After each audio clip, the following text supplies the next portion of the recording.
Baik, bismillahirrahmanirrahim. Assalamualaikum warahmatullahi wabarakatuh. Yang saya hormati Bapak Muhammad Komarul Huda, MKom PhD, selaku dosen pengampu mata kuliah Enterprise Arsitektur. Puji syukur marilah kita panjatkan kepada kehadirat Allah Subhanahu wa taala yang telah memberikan kita rahmat, kesehatan dan keselamatan sehingga kita bisa berkumpul untuk mempresentasikan studi kasus ini. Salawat serta salam semoga tercurahkan kepada baginda Nabi Muhammad SAW. Adapun topik yang akan kita presentasikan pada hari ini ialah mengenai studi kasus modeling Isaac Organization using TOGAF and Archimate. Sebelumnya saya akan memperkenalkan anggota kelompok saya satu persatu. Yang pertama ada saya sendiri Abdil Al-Musyawir dengan akhiran NIM 01.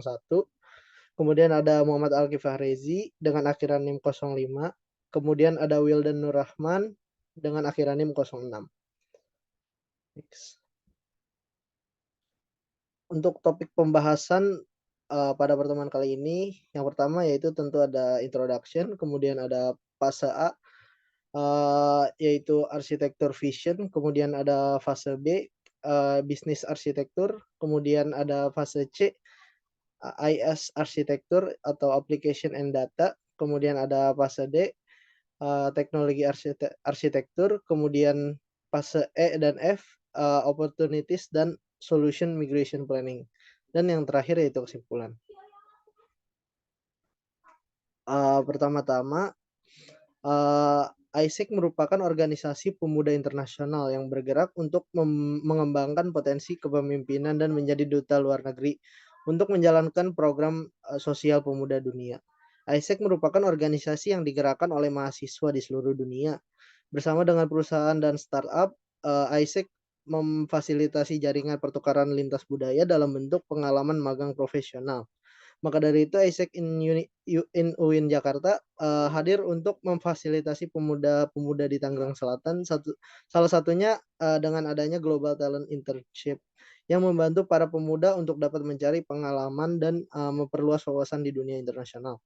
Pada kesempatan ini, peneliti mengidentifikasi proses bisnis Global Talent Internship pada ISEC in UIN Jakarta yang bertujuan agar mengetahui mekanisme proses bisnis pada Global Talent Internship pada ISEC in UIN Jakarta.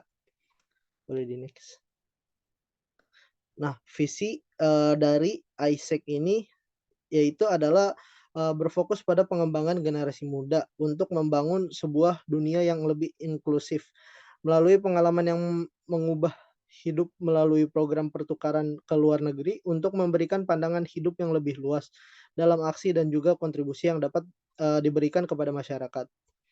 Kemudian misi dari ISEC yang pertama yaitu bertujuan untuk memberikan sebuah pengalaman transformatif kepada generasi muda melalui program pelatihan dan proyek yang meningkatkan sumber daya manusia, mengembangkan talenta dan meningkatkan kemampuan untuk membuat keputusan sehingga generasi muda tersebut dapat menciptakan sebuah perubahan positif di dalam masyarakat.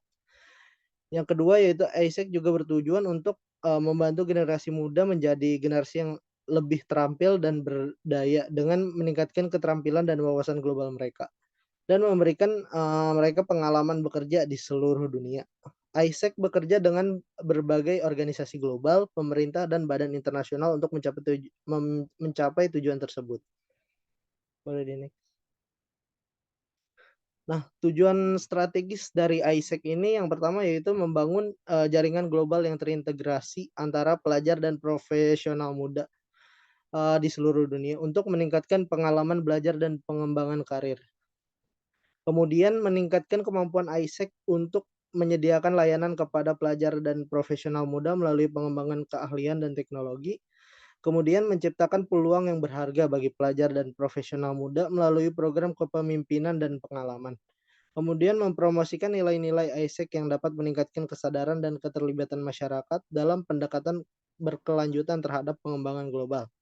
Kemudian mengembangkan strategi pemasaran yang efektif untuk menarik pelajar dan profesional muda untuk bergabung dengan ISEC. Menciptakan ekosistem yang menyokong pertumbuhan ISEC dengan membangun hubungan yang kuat dengan universitas, perusahaan, dan organisasi lainnya. Kemudian membangun dan mempertahankan citra positif ISEC sebagai organisasi global yang membawa manfaat bagi pelajar dan profesional muda. Dan yang terakhir yaitu membangun produk-produk berupa pengalaman profesional yang dapat dinikmati oleh para pemuda. Next. Nah, key problem pada proses bisnis yang dianalisa serta hasil wawancara yang telah dilakukan terhadap local commit vice president atau kepala departemen Global Talent ISEC in UIN Jakarta menyatakan bahwa pada proses bisnis atau flow global talent masih memiliki beberapa masalah. Masalah ini tentu dapat menghambat proses rekrutmen, juga proses dari magang itu sendiri dan mencapai key performance indicator atau KPI. Poin-poinnya yaitu pertama kurangnya strategi marketing dalam memasarkan produk, kemudian sulitnya mencari leads atau calon customer yang memenuhi kualifikasi, kemudian masalah finansial customer, kemudian masih terdapat kekurangan dukungan untuk perkembangan pelamar, dan terakhir susunan infrastruktur belum matang. Boleh di next. Baik, selanjutnya akan dilanjutkan oleh teman saya kepada Alke, dipersilakan. Oke, thank you Abdul. Jadi untuk standar operational procedure sendiri ISEC cukup kompleks, di mana dia terdiri dari beberapa proses bisnis dan juga prosedur yang terdapat gitu. Oke, mungkin kalau kita lihat SOP itu merupakan suatu panduan yang dibuat untuk memandu para pelaksana dalam menjalankan proses tertentu.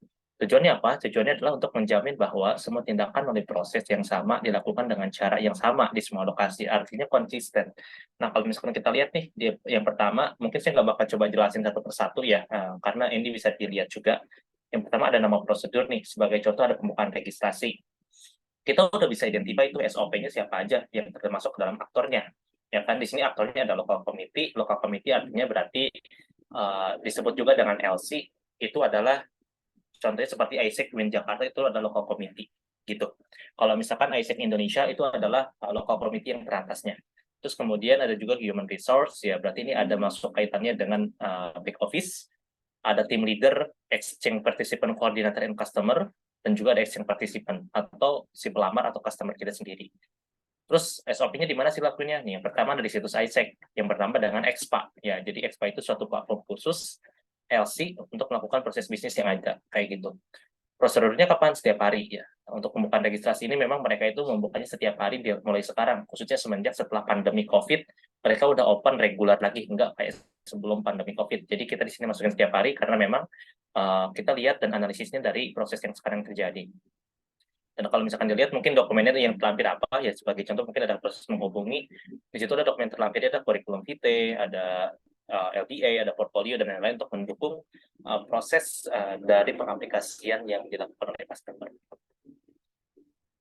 Begitupun sama ya, untuk yang ini ada proses interview, penerimaan, sampai ke terakhir proses penyelesaian, itu ada assessment, ada sampai tanda tangan kontrak ya. Nah, supaya gitu, itu semua ada prosedurnya sama company kayak gimana, tanda tangannya kayak gimana, durasinya, dan lain-lain. Jadi semuanya everything clear lah. Oke, sekarang lanjut mungkin dengan bisnis model kanvas atau DMC. Nah, jadi bisnis model kanvas ini kayak model bisnis yang memang dirancang untuk membantu suatu organisasi atau company memahami model bisnis secara langsung dan terstruktur. Tujuannya biar kita bisa tahu nih, bisnis ini arahnya mau dibawa kemana, customer kita siapa, key resource kita apa, revenue stream kita kayak gimana, channel, etc. Kita lihat di gambar kanan, itu ada di pattern-nya youth. Yang pertama itu adalah para pemuda. Para pemuda ini tujuannya apa sih? Tujuannya dengan career center, ada event, ada university. Kalau partner atau mitra atau stakeholder, kita juga bisa lihat nih, ternyata ada government, pemerintah, community, atau civil society organization atau CSO ya. Activities-nya juga sama nih, kita lihat ada marketingnya, terus SOP dia termasuk, ya resource, terus value-nya, ya kita bisa lihat juga di situ ada hard and soft skill, working experience, leadership development, networking, terus ada ROI juga, ROI releasing employee, terus product marketing dan lain-lain. Ini banyak banget ya. Jadi memang begitu harus kompleks juga, dan yang terakhir adalah revenue stream-nya. Jadi dari mana sih ISEC ini ngedapetin revenue kayak gitu? Yang pertama mereka dari youth. Ya, youth itu customer fee dan sponsorship ya. Jadi ketika customer tuh ngebayar fee, ngebayar biaya administrasi dan lain-lain, mereka mendapatkan profit di sana. Yang kedua untuk bagian partner itu ada opportunity fee. Jadi kalau misalkan kita ngelakuin kerjasama sama partner, itu ada istilahnya ada saling berbagi komisi kayak gitu. Itu yang dimaksud dengan opportunity fee. Yap, itu lebih MC dari ISEC. Kemudian selanjutnya adalah SIS ya. Mungkin ini SIS lebih tepatnya kami gambarkan menggunakan BPMN. Karena apa? Karena ini jauh lebih mudah untuk dipahami ya. Mungkin nanti ini bakal kita translasikan juga ke Archimedes sesuai dengan arsitektur framework yang bakal kita buat dari fase A sampai DEF. Kayak gitu. Yang pertama ada SIS-nya nih. SIS-nya kalau misalkan kita lihat tuh ada yang company partner, ada ISEC, yang paling atas dulu ada exchange participant. Sebenarnya ini kurang lebih mirip-mirip aja, tapi yang berbeda adalah dari prosesnya. Ya, dimana kalau misalkan dia lihat, di sini prosesnya adalah user itu harus ngebayar dulu, baru bisa ngelakuin interview, kayak gitu. Ya, nanti akhirnya di-refund uangnya kalau misalkan si user itu nggak lolos interview. Yang mana ini bakal bikin wasting time dulu sih. Jadi kalau misalkan yang kita ajukan untuk proses bisnisnya ya, itu flow-nya adalah kita bisa lakukan interview dulu, kita bisa recheck dulu portfolionya, CV-nya, dan lain-lain. Baru ketika semuanya udah selesai, dokumen selesai, dan dia memenuhi kualifikasi, baru kita bayar. Ya, kayak gitu.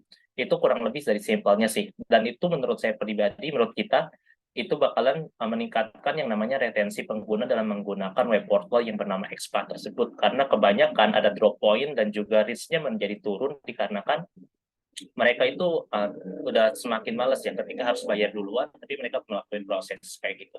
Dan diharapkan dengan adanya perubahan ini, mereka jadi jauh lebih lama untuk menggunakan aplikasi dari ISEC sendiri. Oke, selanjutnya fase A akan dijelaskan oleh teman saya. Dipersilakan. Oke, yang setelah kita melewati dari fase preliminary tadi, maka dari itu kita sekarang masuk ke fase A ya, yaitu ada arsitektur vision. Nah, arsitektur vision ini sendiri itu merupakan fase awal dari TOGAF ADM yang bertujuannya untuk menjelaskan pandangan mengenai alasan dilakukannya perancangan dari AI itu sendiri. Nah, dalam mencapai tujuan utama organisasi dan juga mendefinisikan lingkup perencanaan arsitektur yang akan dibangun pada objek penelitian. Oke, bisa next. Yang pertama ini kita bakal melihat dari stakeholder view dari organisasi ISEC. Nah, sebagai bagian dari fase A ini, stakeholder utama dan dalam keterlibatan arsitektur dan juga concern mereka dimodelkan sebagai driver internal dalam standar Archimedes dan diidentifikasi. Gambar di samping ini menunjukkan bagian dari diagram tersebut yang mengidentifikasi dua pemangku kepentingan, yaitu ada dewan direksi dan juga partisipan atau talent dari ISEC organization ini, serta kekhawatiran mereka yang dimodelkan sebagai driver atau pendorong. Nah, di sini kepuasan partisipan atau talent itu merupakan kepedulian bersama dari kedua pemangku kepentingan ini atau stakeholder. Karena kepuasan pemangku kepentingan dapat disempurnakan menjadi perhatian yang lebih rinci, yaitu kepada berasosiasi dengan profit. Oke, next. Nah, penggerak atau driver ini memotivasi pengembangan tujuan bisnis tertentu seperti yang ditunjukkan pada gambar di bawah. Keduanya penilaian menunjukkan bahwa profitabilitas ISEC terhambat akibat dari partisipan atau lain yang tidak secara serius menanggapi fokus dan fungsi tujuan dari proyek yang diadakan oleh ISEC. Tujuan ini pada gilirannya itu dapat dipartisi menjadi memprioritaskan biaya pemeliharaan talent dan juga memperjelas dan meningkatkan strategi pasar yang seperti bisa dilihat dari sini berasosiasi dengan goals, yaitu pertama ada memprioritaskan biaya yang di drop down lagi ke penurunan biaya talent, dan juga di bawahnya itu ada goals, target, dan strategi pasar yang diasosiasikan dengan memperjelas dan meningkatkan strategi dari pasar itu sendiri. Oke, next. Nah, selanjutnya ini ada principal view. Berdasarkan tujuan bisnisnya, ISEC ini menetapkan serangkaian prinsip untuk membantu pengembangan arsitekturnya. Standar Archimedes mendefinisikan prinsip sebagai penyataan niat kualitatif terrealisasi yang harus dipenuhi oleh arsitektur. Nah, di sini perhatikan bahwa sistem di sini mencakup organisasi dan unit organisasi, bukan sistem IT saja. Oleh karena itu, prinsip itu harus membantu mewujudkan dari tujuan bisnis. Standar TOGAF juga mendefinisikan prinsip sebagai pernyataan niat kualitatif yang harus dipenuhi oleh arsitektur. Prinsip TOGAF harus setidaknya memiliki alasan mendukung dan ukuran kepentingan. Dari gambar sini itu lihat dua goals, yaitu penurunan biaya talent dan memperjelas dan meningkatkan strategi pasar. Yang dari goals itu kita buat suatu prinsip. Yang pertama ada prinsip sistem pencatatan tunggal untuk tiap data, dan yang kedua itu ada dasar dan pengaplikasian. Dasar dari pengaplikasian. Oke, next. Next ya, Mas. Next ada long term vision atau vision jangka panjang dari ISEC.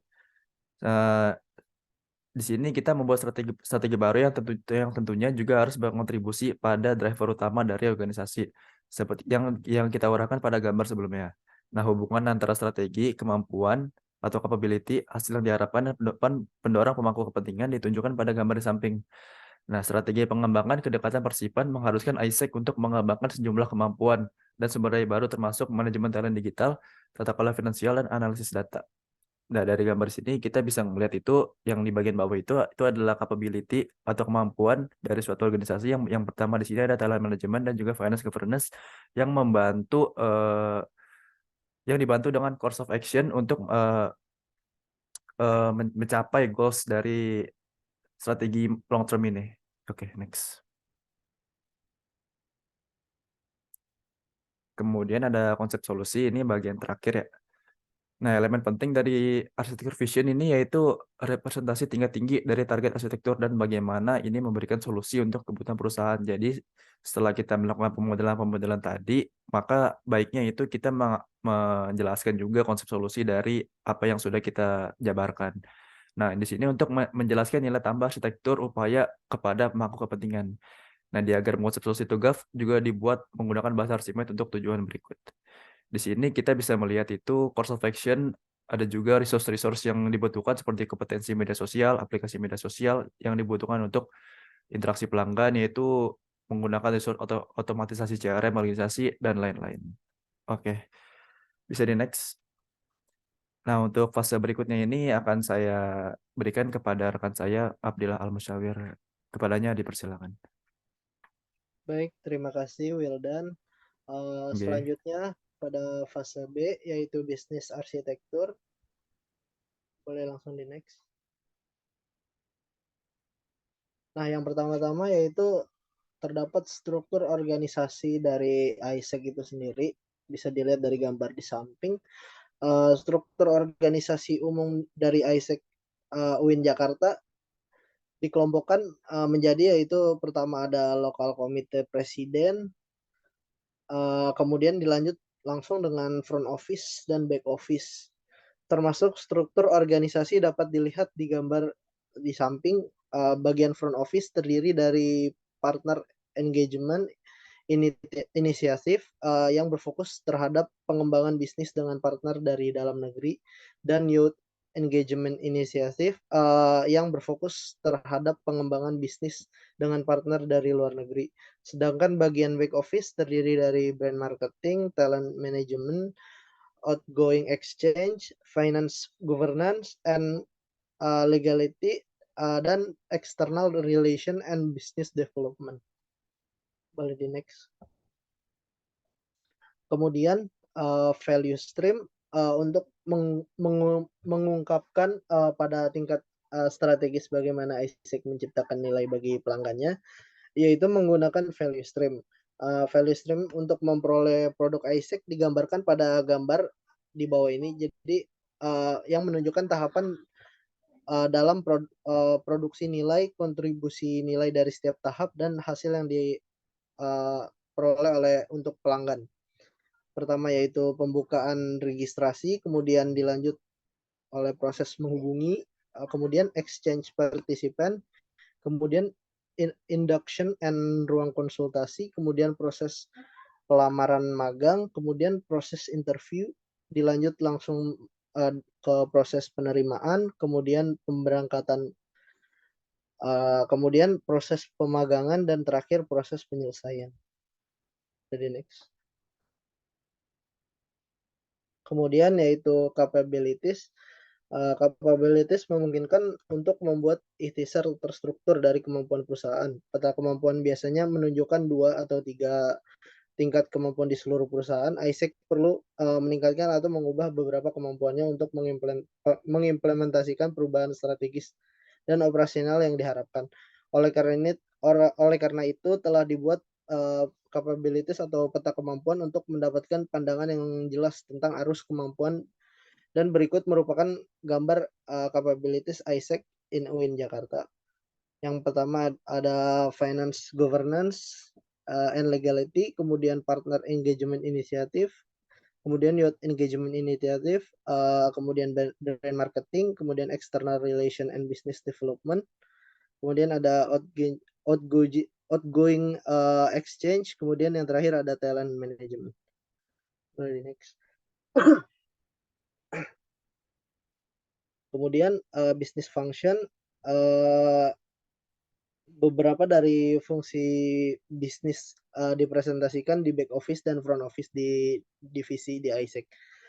Sudut pandang fungsi bisnis menunjukkan fungsi bisnis utama dari suatu organisasi dan hubungannya dalam hal arus informasi, nilai atau barang di antara mereka. Untuk memodelkan fungsi bisnis dan hubungannya, kita dapat mendefinisikan sudut pandang fungsi bisnis dan menentukan kontennya menggunakan mekanisme sudut pandang yang ditentukan dalam bahasa Archimedes. Gambar di samping menunjukkan fungsi bisnis utama pada ISEC serta arus informasi penting antara fungsi dan pihak eksternal. Boleh next. Nah, yang terakhir yaitu bisnis proses. Jadi proses bisnis Archimedes mengelompokkan elemen berdasarkan urutan aktivitas sehingga menghasilkan serangkaian produk atau layanan yang ditentukan. Arsitektur proses menunjukkan proses bisnis yang paling penting dan hubungan antar elemen dan langkah-langkah utama dalam setiap proses. Biasanya tidak menunjukkan semua detail aliran proses yang merupakan tujuan dari bahasa desain proses bisnis. Proses bisnis dapat ditentukan menggunakan mekanisme sudut pandang yang ditentukan dalam bahasa Archimedes. Jadi yang pertama yaitu menerima pendaftaran, kemudian laporan dari AP, kemudian customer atau klien memenuhi syarat, kemudian interview dari perusahaan magang tersebut, kemudian verifikasi berkas, dan terakhir proses pembayaran oleh customer atau klien. Boleh di next. Oke, selanjutnya akan dilanjutkan kembali oleh Wildan, dipersilakan. Oke, baik. Yang selanjutnya ini kita masuk ke fase C ya, yang mana itu merupakan fase information system architecture ini. Baik, yang pertama langsung masuk aja kita ke application cooperation. Di sini application cooperation itu yaitu merupakan sudut pandang kerjasama aplikasi yang menggambarkan hubungan antara komponen aplikasi dalam istilah arus informasi itu di antara mereka atau dalam hal layanan yang mereka tawarkan dan gunakan. Sudut pandang ini biasanya digunakan untuk membuat ikhtisar lengkap lanskap aplikasi organisasi. Sudut pandang ini juga digunakan untuk menyatakan kerjasama khususnya internal atau orkestrasi layanan yang bersama-sama mendukung pelaksanaan proses bisnis. Nah, ini pada gambar samping digambarkan aplikasi utama dari ISEC dan data utama yang mengalir di dalamnya. Bisa dilihat sini, yang pertama ada bagian dari front office yang di dalamnya terdapat aplikasi web, BECOM CRM System, pusat panggilan, sistem CRM, di bawahnya juga ada back office, dan di bawahnya lagi juga didukung oleh pusat layanan bersama yaitu manajemen sistem dokumen. Next. Kemudian ada penyelarasan dari bisnis aplikasi atau alignment.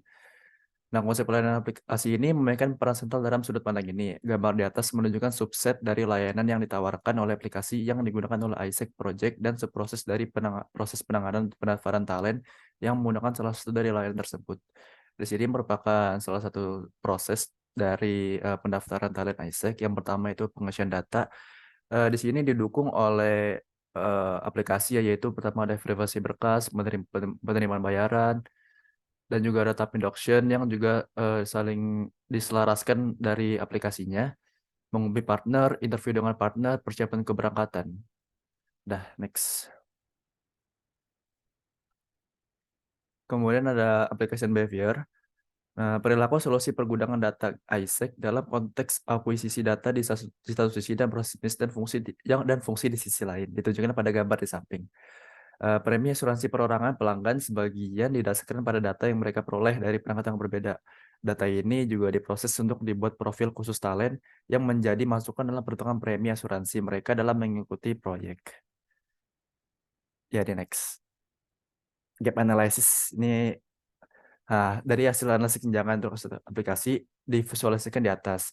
Beberapa aplikasi komponen yang ada di baseline arsitektur tidak ada lagi di target arsitektur seperti aplikasi back office terpisah dan sistem CRM asuransi biaya hukum terpisah, fungsional CRM untuk pengolahan data talent diambil dari diambil alih oleh sistem cairan tersebut yang bisa dilihat dari pembedaan warna di sini.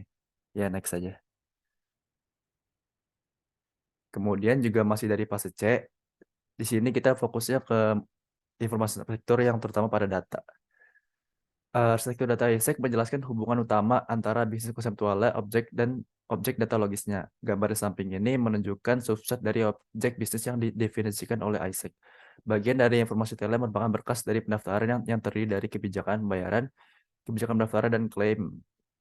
Pada gambar di sini itu kita melihat talent yang berasosiasi dengan proses pendaftaran, yang dibantu juga dengan di bawahnya ini, di paling bawah sini ada finance, governance, and legality, external relation dan business development, dan lain-lain. Oke, bisa di next. Nah, untuk fase D ini akan saya lempar lagi kepada rekan saya, Muhammad Alki. Kepadanya dipersilakan. Oke, di sini saya bakal jelasin mengenai teknologi arsitekturnya, jadi lebih ke technical. Well, kalau misalkan kita dilihat, ASIC punya kantor yang namanya ASIC Headquarter atau HQ, ya. Ini meliputi beberapa departemen, termasuk front office, back office, dan juga server yang terletak di area terpisah ya. Server tujuannya untuk menghosting web, mengelola database, mengelola dokumen dan keuangan, dan melakukan aktivitas proses bisnis lainnya. Nah, masing-masing departemen itu dihubungkan dengan yang namanya Internet Gateway. Ya, kalau misalkan dilihat itu ada logo awan dengan tanda panah ke atas dan ke bawah, itu ada Internet Gateway. Dan juga router ya, router itu untuk melakukan routing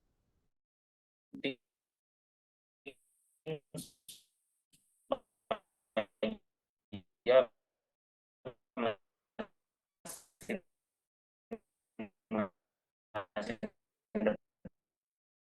departemen bisa berkomunikasi dengan protokol firewall yang digunakan untuk memblokir akses yang tidak SaaS atau ada misalkan ada cracker dan lain-lain. Itu infrastruktur view-nya yang berdasarkan dari baseline. Selanjutnya dalam viewpoint lain ya, ISEC juga memiliki headquarter yang dua nih, tapi nggak seluas headquarter satu, yang merupakan tempat di mana semua operasional bisnis itu di backup kayak gitu, beserta server di backup. Tujuannya apa? Sebagai pencegahan akan hilangnya data dan kerusakan yang dikhawatirkan oleh faktor eksternal, misalkan bencana ataupun misalkan ada hal-hal lainnya yang tidak terduga kayak gitu. Terus selain itu, ISEC juga menghubungkan antara HQ, headquarter 1 dan headquarter 2 dengan gateway dan wide area network ya, atau WAN di antara kedua HQ, sehingga masih dapat berkomunikasi satu sama lain. Jadi ada penghubungnya tuh, ada ISEC headquarter dengan ISEC headquarter 2 itu dihubungkan dengan WAN, dan WAN ini dihubungkannya menggunakan proses yang namanya tunneling ya. Jadi tunneling itu kayak semacam menghubungkan antara dua company yang berbeda jauh gitu dari segi posisinya. Itu bisa dilakukan dengan tunneling kayak gitu.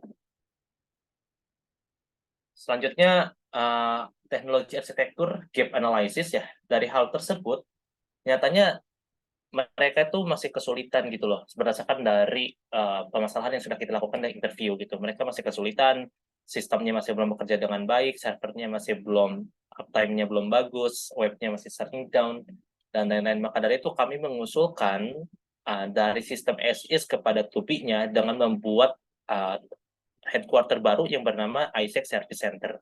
Nah, jadi ISEC itu perlu memiliki satu ruangan tambahan yang dapat memberikan otomatisasi terhadap setiap layanan yang berada pada masing-masing departemen. Karena sejauh ini mereka masih semi manual sebenarnya, nggak full manual tapi semi. Ya.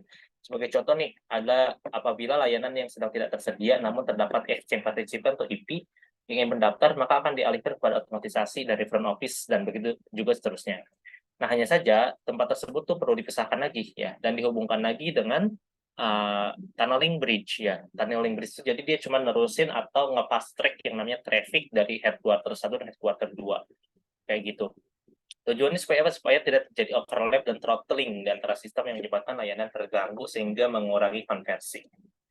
Oke, di fase ini ISEC nggak punya layanan yang sifatnya ke service base ya, service based on infrastructure atau platform ya, atau platform as a service atau PaaS ya. Itu enggak. Jadi di sini nggak ada layanan IoT, nggak ada viewpoint terhadap platform kayak gitu. Karena ISEC ini lebih fokus kepada penggunaan web portal bernama XPA dan hardware berfokuskan untuk digunakan sebagai layanan agar web portal tersebut dapat diakses secara publik. Jadi hardware mereka nggak bikin riset ke publik, cuma private kayak gitu. Alright, selanjutnya yang terakhir fase E dan F ya, opportunities dan solution migration planning. Nah ini kalau misalkan terjadi bencana atau apa, bagaimana caranya mereka bisa overcome problemnya dan melakukan migration planning. Oke. Gambar di bawah ini menjelaskan mengenai migration planning dari ISEC yang mana berfokus untuk mengintegrasikan kedua departemen, front dan back office, agar sistem berjalan jauh lebih efektif. Nah, targetnya apa? Targetnya adalah agar semua sistem dapat diintegrasikan secara sistematis dan otomatis ditambah dengan automated system, yang membuat pekerjaan dapat di-cover dengan komputer seperti chatbot AI problem solver, dan lain sebagainya. Ya, di gambar di bawah tuh migration planning, jadi dari baseline, dari yang proses utama, ada transition A, transition B, di mana itu merupakan front office dan juga back office system, akhirnya di-combine, masuklah jadi transition C di-combine lagi dengan automation system, dan jadilah akhirnya adalah target ya. Targetnya adalah all-in-one integrated system and department. Jadi semuanya udah all-in-one, semuanya udah terintegrasi dan saling berkomunikasi. Selanjutnya adalah TOGAP Project Context Diagram. Ini menjelaskan lebih ke ruang lingkup atau scope dari setiap work package yang akan diimplementasikan sebagai bagian dari peta jalan transformasi yang lebih luas. Jadi melihat dependensinya antara satu work package dengan work package lain itu kayak gimana ya. Jadi gambar di samping juga nih menjelaskan mengenai bagaimana korelasi antara setiap komponen, dimulai grup, sistem, artefak, hingga work package yang seperti integrasi satu sama lain dan bagaimana keterkaitannya. Kalau misalkan dilihat nih, ini ada front office paling atas karena dia kan department. Ya, jadi kita taruh paling atas, terus ada back office juga. Kita lihat supportnya apa tuh? Supportnya ternyata bisa komunikasi tuh ada namanya WAN Gateway. Agar misalkan sistemnya berjalan lebih efektif, di situ ada ISEC backup server kayak gitu. Dari kedua itu terdapat juga nih sub-sub departmentnya, ada CRM quality, customer support, strategic partnership, dan lain-lain. Itu juga bisa dilihat berdasarkan dari warnanya tuh. Kalau warna merah ada hanya platonya hanya di baseline, kalau misalkan yang hijau platonya di target. Dan sedangkan yang warna toska itu adalah platonya ada di baseline juga di target. Begitupun dengan yang paling bawah itu adalah hal-hal yang sifatnya teknikal, apa aja yang mendukung operasional bisnis, termasuk software package, hardware, automation package, dan yang terakhir adalah CRM integration. Jadi kesemuanya saling berkesinambungan dan saling terintegrasi yang memiliki keterkaitan satu sama lain. Oke, mungkin itu ya. Jadi dari awal sampai akhir, dari fase A sampai DF, kita juga sudah mengusulkan proses bisnis yang as is dan yang to be, kita sudah mengusulkan dan mereka setuju dengan usulan kita kayak gitu. Ya, jadi kalau misalnya kita ambil dari kesimpulannya, setiap arsitektur yang digambarkan, ISEC ini lebih fokus kepada penggunaan web portal yang bernama Expat tadi untuk menjalankan proses bisnisnya berupa program magang internasional, yaitu Outgoing Global Exchange atau OGX ya. Jadi mereka hanya fokus pada SaaS, software as a service ya. Dari arsitektur tersebut terdapat gap di mana ISEC masih belum menerapkan proses otomatisasi dan juga gap-gap lainnya yang sudah dijelaskan pada problem identification problem tadi. Hingga dalam hal ini diperlukan untuk menambahkan ISEC Service Center yang berisikan server dan sistem otomatisasi antar departemen sehingga semua sistem dapat saling berintegrasi. Oke, mungkin itu saja dari kami kelompok 7. Terima kasih atas semua ilmu yang telah diberikan oleh Bapak. Sangat bermanfaat dan semoga ini juga dapat bermanfaat untuk kedepannya. Sekian dari kami. Wassalamualaikum warahmatullahi wabarakatuh.